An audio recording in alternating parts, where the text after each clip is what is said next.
Hi there, hello. Today we're gonna look at making component part sort of wall piece type things. They're just really simple, flat pieces of clay, you know, that you can make something gorgeous and hang it on your wall, because it's just a bit different. It's just like a 3D clay picture. And at the weekend, I did our pottery brunch thing that we do once a month, me and my friend Beth. You can look her up, she's Beth the Free Range Chef. And you can look up Pottery Brunch Club as well. It's all on Instagram if you want to have a check out, see what we're doing, you know, see what other things I do in my life. Yeah, so this is a kind of 3D picture thing that I made years ago. I'm not religious at all, actually. I went a bit overboard with the sort of religious iconography, but I just love all those, you know, Catholic little alcoves and all the gold, and I'm quite influenced by all of that stuff, loving it. So, and this is like another kind of example of, I make some bigger things a little bit like this as well, where it's actually a sort of more 3D freestanding sort of alcove thing, where you can just put something nice there. You know, if you have a look, it's just terracotta. It's all made out of flat slabs and decorated with my underglazes. They're really easy to make, and I think what I wanted to sort of say about them is that just with quite a lot of the stuff I do, I think it's just makes it really easy when you have lots of small component parts that make up the whole. Because then it's just like really manageable, isn't it? You know, you can just chop up little bits of clay and have them all ready, and then just stick them all together to make something that's exciting. So this is the one, here's one I made yesterday. I've just been, oops, it's leather hard at the moment, so it's just, oh God, it keeps slipping off the board, never mind. So it's just like a little alcove-y thing. It's like a little shelf that sticks out. So you could put like a candle or a found object or something there. Can you see that? But I really like them. They're really cute, and you can basically, you know, this one is decorated just using paint and varnish, actually. I mean, if you think about it, you don't always have to take ceramics to its logical ceramic conclusion in terms of surface treatment. You know what? If it's never going to go in the dishwasher, and you're not going to eat off it, then it doesn't really matter. It doesn't really matter what you do to the surface, does it? I mean, gosh, I remember I had a tutor in college, in uni, when I was at uni, Keith Harrison, hi there if you're watching, and he did crazy things with his surface treatment stuff. Like I'm sure he covered something in paprika once, or cocoa powder or something. Anyway, you know, if you're not going to eat out of it and it's not going in the dishwasher, to heck with it. Decorate stuff however you want. And I mean, especially a wall piece, you know, you can go more into the realms of sort of found objects and whatever. You could, you know, decoupage it, use a bit of paper mache, whatever. It doesn't matter, does it? But it's the constructing bit that I wanted to kind of share with you, okay? But with regard to what you do after you've made it and fired it, it could be anything. It could be absolutely anything. So don't feel like you always have to put slip or underglaze or glaze on a piece. Because do you know what? You so don't. In fact, don't. You know, try other things. That's what I say anyway. So I've just kind of, this is one that I was making during a demonstration that I haven't finished. But I thought I don't know, I just thought I'd show you because, well, I think it's vaguely interesting, so hopefully you will as well. I'm just going to take off all these bits. So the whole idea with these projects is that you start with a flat slab of clay, obviously, for your background, okay? If I just show you, actually, I'm just going to take off all those bits because we're going to work with them in a minute. So you just start with a flat slab of clay and you put a frame around it. And your frames are just strips of clay. These ones have gone leather hard, so I can't use them, but they're just, you know, they're just strips of clay.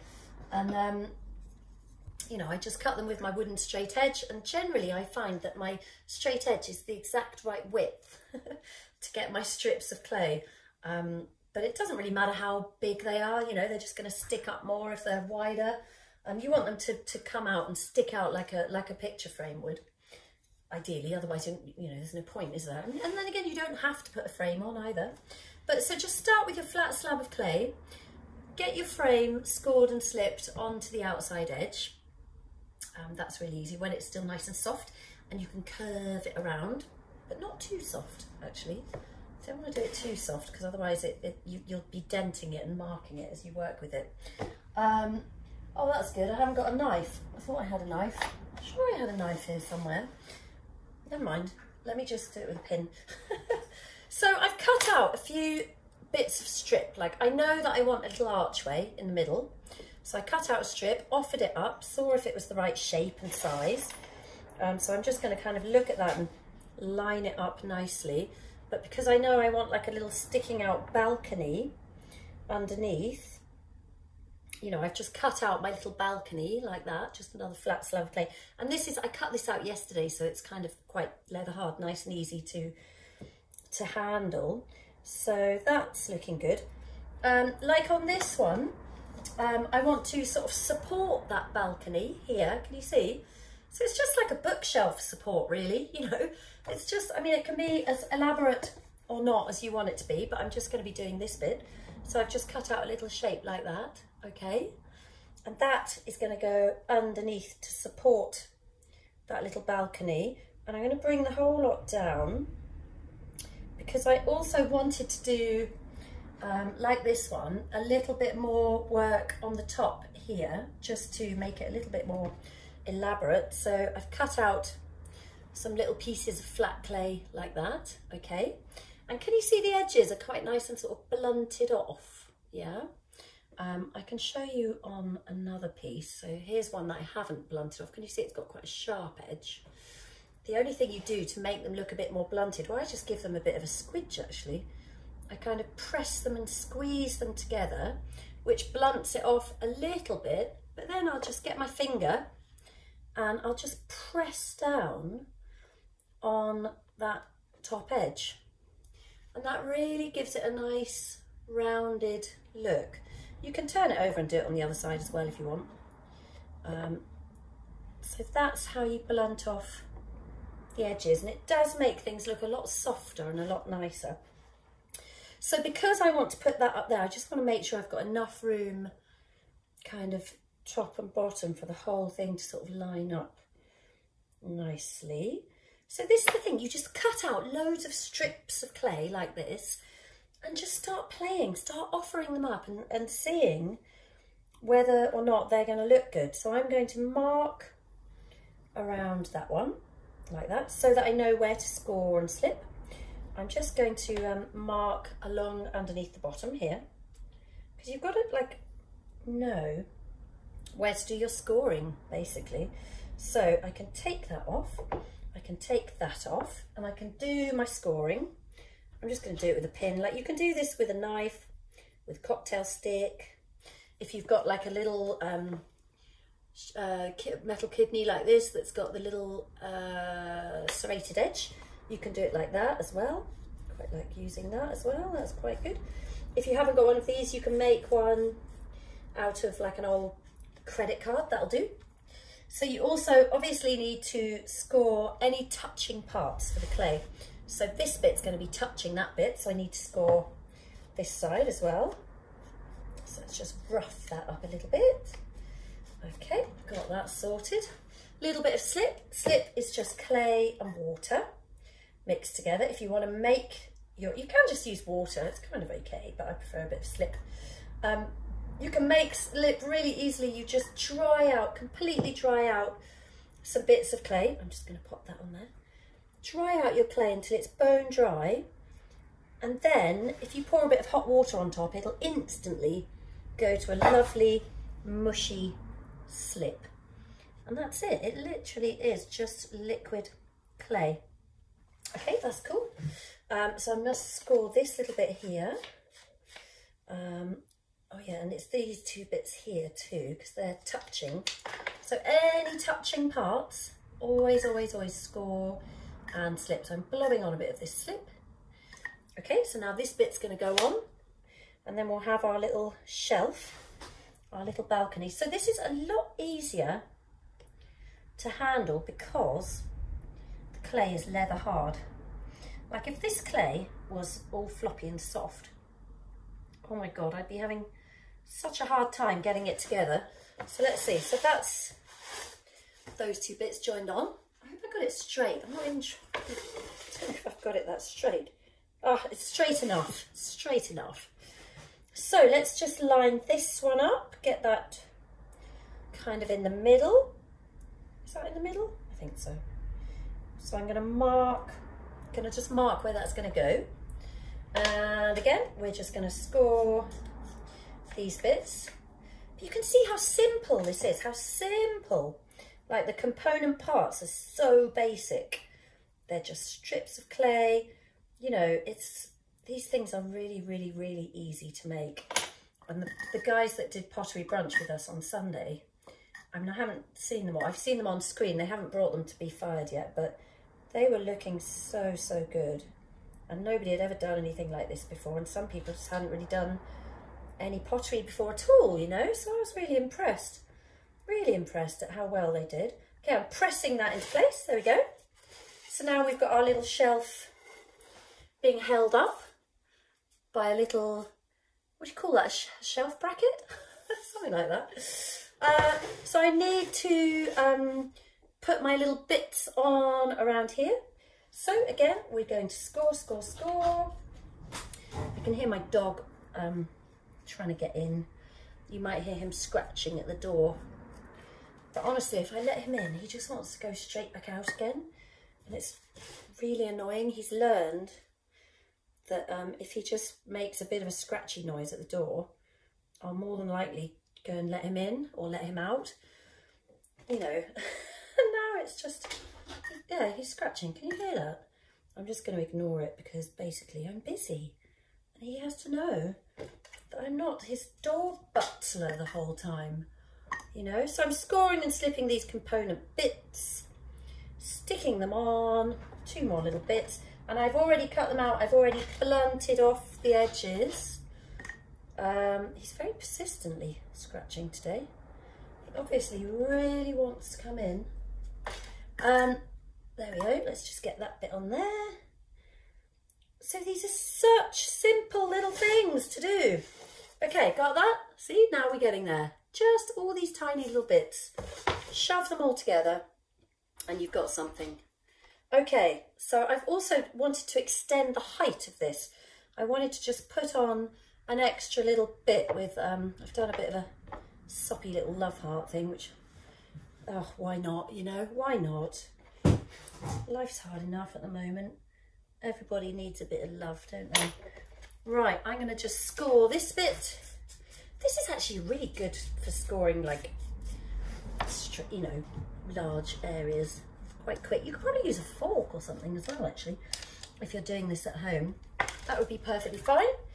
Bit of slip blobbed on there. Here we go. Let's get that stuck on. Okay, and again, leather hard clay. God, that is where it's at, I'm telling you. I'm just going to support that with an extra little bit of clay under there. Actually, maybe a little extra wedge, because I just don't want that to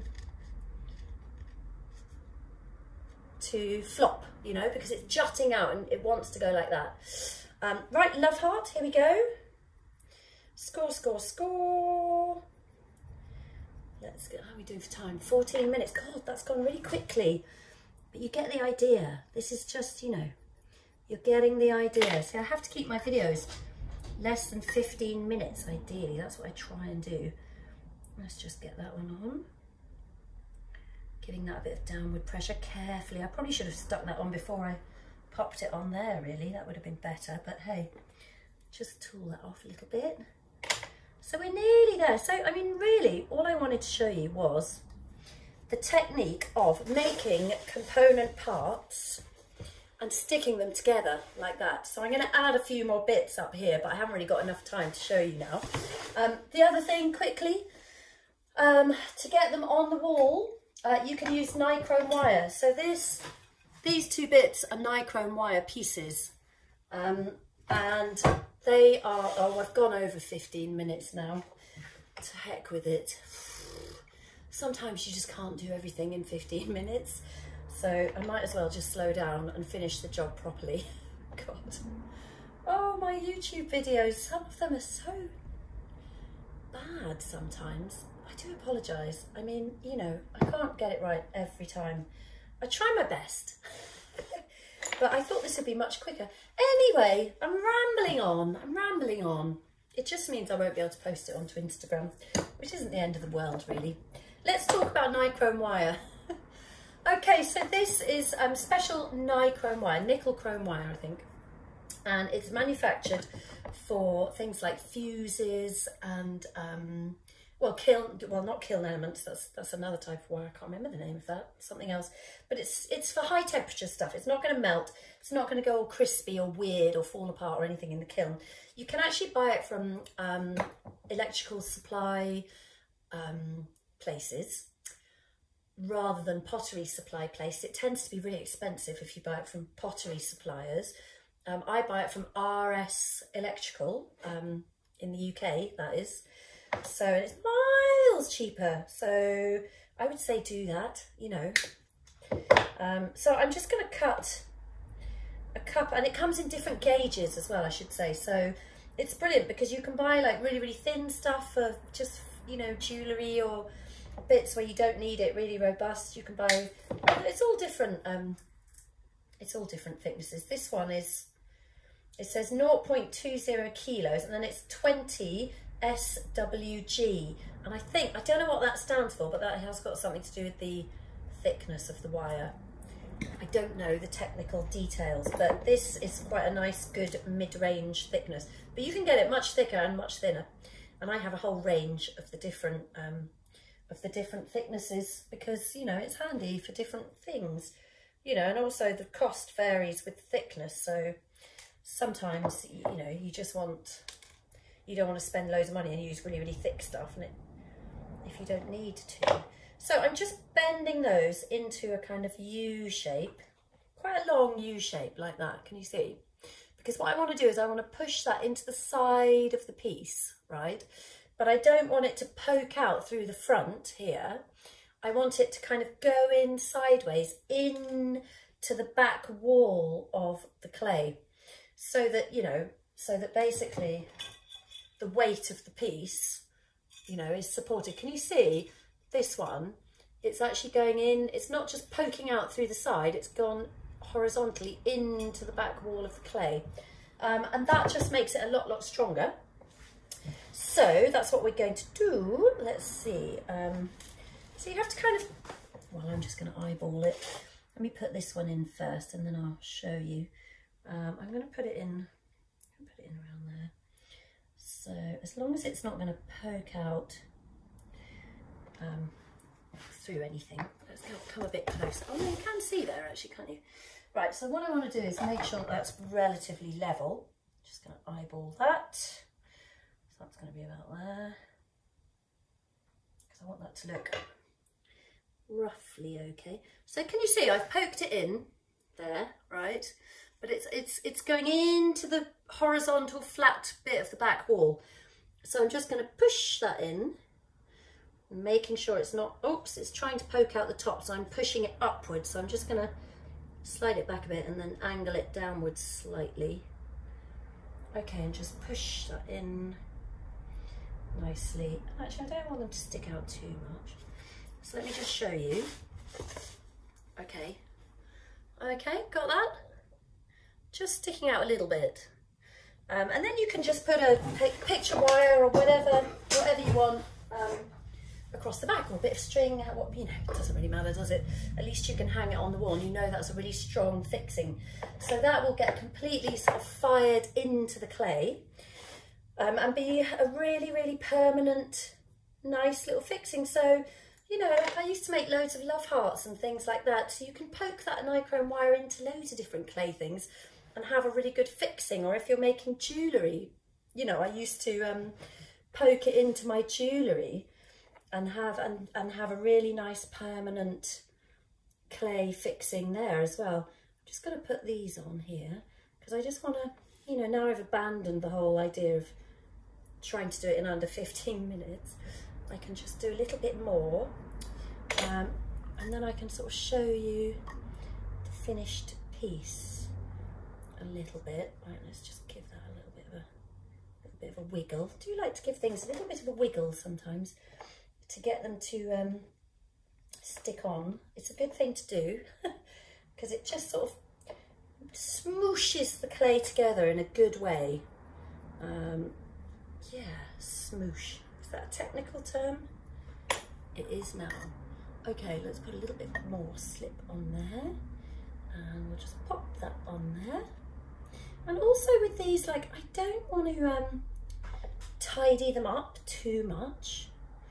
Let's just make sure that's going to look okay.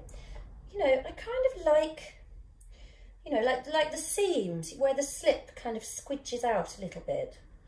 I always really like that. I never tidy that up. I always leave that, because if you spend ages just tidying up your edges and your whole focus is kind of on making things look neat, I often think they end up looking so boring, you know, and they lose the character of that quirky, nice handmade kind of look that we all love. And they start looking like really overworked, and they lose kind of, you know, the quality and the story of their creation, of their birthing. I like using that word, even though it's a bit cringe, isn't it? The birthing of the work.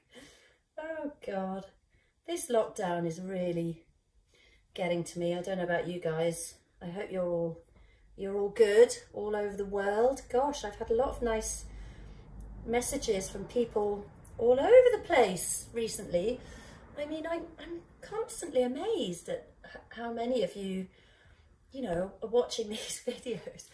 And then you even bother to get in touch and want to talk to me. I find it amazing. I've got like over 1,000 subscribers now. I mean, I don't know what it means, but it's very flattering. Oh, and thank you so much. I keep forgetting to say, the 2 people, I'm sorry I can't remember your names, who have used the donate button. I put the donate button on because I thought, oh gosh, you know, if some people watch my things and then they just donate, like even like £1 or $1 or anything, then that would be great. And a couple of people have done that, and I'm just blown away. So thank you. You know who you are. Yeah, thank you. Just thank you. So nice. Anyway, yeah. But if you don't donate, that's okay as well. It's fine. I'm just happy that you're enjoying my videos. That's all good. Right. I am now just going to put this last little bit on. I wanted to make like a little upstand little thing here. Yeah, and I even found myself, I don't know if I said before, like in this class in America, this art class. Oh my gosh, I mean, it was so sweet. Honestly, it was lovely. This teacher has been watching my videos, and I can't, sorry, I've forgotten your name as well. I mean, I'm just forgetting everything at the moment. And we've been messaging each other, and I feel like I've sort of like made a friend, you know, and all these people that live like the other side of the world, you know. Anyway, so there was this lovely teacher that had been messaging me, and then one day there I am in this art class in Massachusetts somewhere. I mean, it's insane. It was so nice to meet all these American students doing pottery and learning pottery from my videos. Honestly, it was just too sweet. I loved it so much. Thank you, you guys. Okay, so I'm just going to put that up. Now, the next thing I'm going to do is all these cut edges. I'm just using my finger to just press them in. I just want to blunt them off. I don't want that whole cut, sharp cut edge look. So sometimes when the clay is just the right consistency, honestly, all you need to do is just rub your finger over those surfaces, just that little inside one there, and it just is the exact right thing to get it blunted off. Like all my little nail marks, I must cut my nails, gosh, I meant to do that actually, so now they keep catching in the clay, but I sort of don't mind. Let's have a look at that. Right, is it wonky? I don't think it's wonky. Okay, let's hold that one up. So there you go, you see, it's just, they're quite cute, aren't they? Well, I think they are anyway. And I'm just probably going to put a little candle or something on there, or like a nice found object, you know. They're quite sweet. So this is, I've done this in buff clay, and I'm not sure what to do actually yet. So yeah, I don't know whether I'm going to bisque-fly them and paint them, or whether I'm just going to decorate them with underglazes or slips. Haven't really decided yet. But the point is that, you know, just roll out a flat slab of clay, start cutting up your component parts, and most of this is just strips of clay, you know, that's it, flat pieces of clay, and just start putting together something like this, you know. And it's really nice because you're just creating, you know, a really cute little special environment, like a special space, and then it's up to you, you know, what you end up putting inside that. You know, it could be a found object or a photograph, or you could make something and put it in there out of clay. You know, it doesn't really matter. So like this is a little funny little angel thing. I made this ages ago, and she's sort of floating. So the reason she is floating is because, let's see. So it's because she's got, like, here's another little one. So they're just little component parts as well. And on the back, you can just poke your Nichrome wire in the back. Right, and then you can just literally, like, say that's my background, it's a little scrap piece of clay. Okay, you just literally get your component part and just poke it into the clay a little bit, like that. Oops, oh God, I'm dropping it, there you go. But you get the idea, you know, you can just literally poke it in and it'll fall out. It won't fall out. Let's try that again, hold on. So you just poke it in, make sure your clay is sort of like just shy of leather hard. Do you see? So there's a gap, you know, and that'll be fine. And then it's like hovering in front. And you could do that kind of with any little bits and bobs you want to put on. I think somebody in the pottery brunch was doing, you know, little birds and flowers. And so you can use this Nichrome wire, you know, in ways that, you know, in different ways that are going to create different layers and levels to your work and add a bit of excitement. You can, you know, you might be wanting to do a creature with whiskers, in which case, you know, you can use like the thin wire and just poke it in and they'll be out. And then when it's fired, you can bend it into the right shape. It's good fun stuff to work with. So there you go. I've really waffled on. 28 minutes. I can't believe I've done it for that long. I hope you get the general gist. So easy, you know, stuff doesn't have to be complex. You know, I think small component parts put together to create a larger thing is a really fun thing to do. You know, anybody could do this stuff. You could all have a go and have success with wall pieces. Okay, that's it, I think. Can't think of anything else to say about them now. Yeah, thank you for all your lovely comments. Thank you for watching, and I'll see you soon. Goodbye.